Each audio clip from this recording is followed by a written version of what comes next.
네, 그럼 거미 스마일을 어떻게 치료하는가는 원인에 따라 달라지게 됩니다. 그래서 보통 이제 흔한 경우 잇몸이 자라나서 치아를 너무 많이 덮는 경우에는 간단합니다. 그것은 이제 일반 치과에서 레이저라든가 뭐 전기로 하는 어떤 간단하게 이렇게 잘라내는 경우로서 이제 그렇게 이제 잘라주면 되고, 또 가끔씩은 잇몸뼈도 같이 내려온 경우가 있는데 그거는 이제 조금 복잡해서 부분 마취이지만 잇몸뼈도 조금 잘라내야 되는 경우가 있습니다. 그런 것은 아무래도 간단한 술식에 속할 수가 있고요. 그 다음에 이제 잇몸뼈가 많이 자라나서 사실 뭐 진정한 거미 스마일이라고 할 수 있죠. 그래서 그런 경우는 치아 교정을 통해서 치아와 잇몸뼈를 동시에 이렇게 올려주게 됩니다.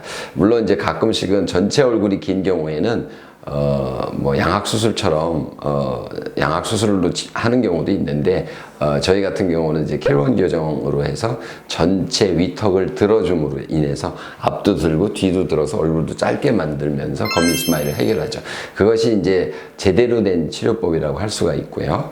그리고 이제 또 한 가지가 이제 인중이 짧은 경우, 그런 경우도 사실은 뭐 잇몸 뼈를 올려주거나 뭐 양악수술을 받거나 치료하는 방식은 똑같습니다.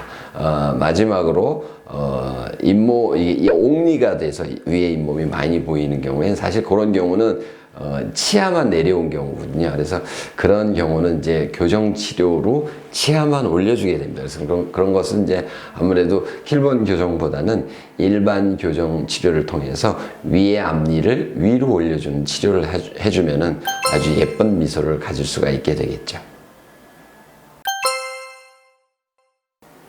네, 그 교정을 통해서 거미 스마일을 해결하는 경우가 사실은 이제 오래전부터 있었습니다. 주로 이제 설치 교정을 이용해서 앞니만 올리는 거죠.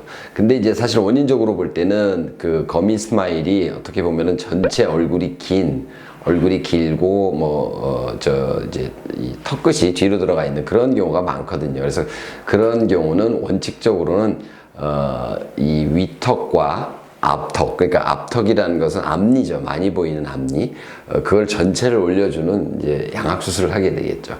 양악수술을 하게 되면 사실은 이 부분의 뼈를 좀 잘라내고 고기를 위로 올리게 됩니다. 그러면 아래턱이 좀 나와서 얼굴도 짧아지면서 거미 스마일이 해결이 되죠. 근데 이제 아무래도 그 양악수술은 좀 여러 가지 위험 부담이 많잖아요. 그래서 보통 교정으로 해결하게 되는데, 만약에 얼굴이 길지 않고 잇몸이 내려와 있다 그러면 뭐 앞니만 설치 교정 이용해서 앞니만 들어주는 걸 할 수가 있겠죠. 근데 많은 경우에 전체 얼굴이 길어진 경우가 많기 때문에 사실은 어금니뿐만 아니라 앞니도 올려주는, 즉 거미 스마일을 해결하면서 어금니를 올려서 턱 자체를 앞으로 좀 나오게 하는 짧은 얼굴을 만들어주는 그런 치료가 들어가야 되는 경우가 많이 있습니다. 그래서 그런 원리는 사실은 치아와 잇몸뼈는 같이 다니거든요. 그러니까 예를 들어서 이제 할아버지가 치아가 빠져버리면 거기는 잇몸뼈가 없어지게 됩니다. 그래서 우리가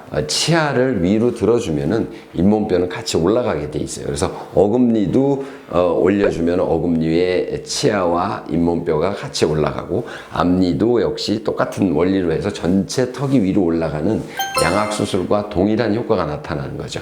그렇게 했을 때 아래턱이 앞으로 나오면서 얼굴 길이도 짧아지니까 거의 양악수술의 효과와 비슷한 효과가 나타나게 되는 겁니다. 그래서 어쨌든 이제 너무너무 심한, 아주 심한 경우는 양악수술로 해야겠지만, 그렇지 않은 경우에는 킬본 교정이란 치료를 통해서 얼굴을 짧게 만들면서 입을 집어넣게 되죠. 그래서 보통 입을 집어넣는 경우가 많은 것은 이제 거미 스마일인 경우에는 사실은 이제 입이 같이 나오면서 거미 스마일인 경우가 많기 때문에 그렇습니다. 그래서 보통 그런 경우에 발치를 해서 입을 집어넣으면서 전체 턱을 위로 올려주는, 그렇게 해서 얼굴을 짧게 만들고 하는 그런 거미 스마일 치료를 하게 되는 거죠.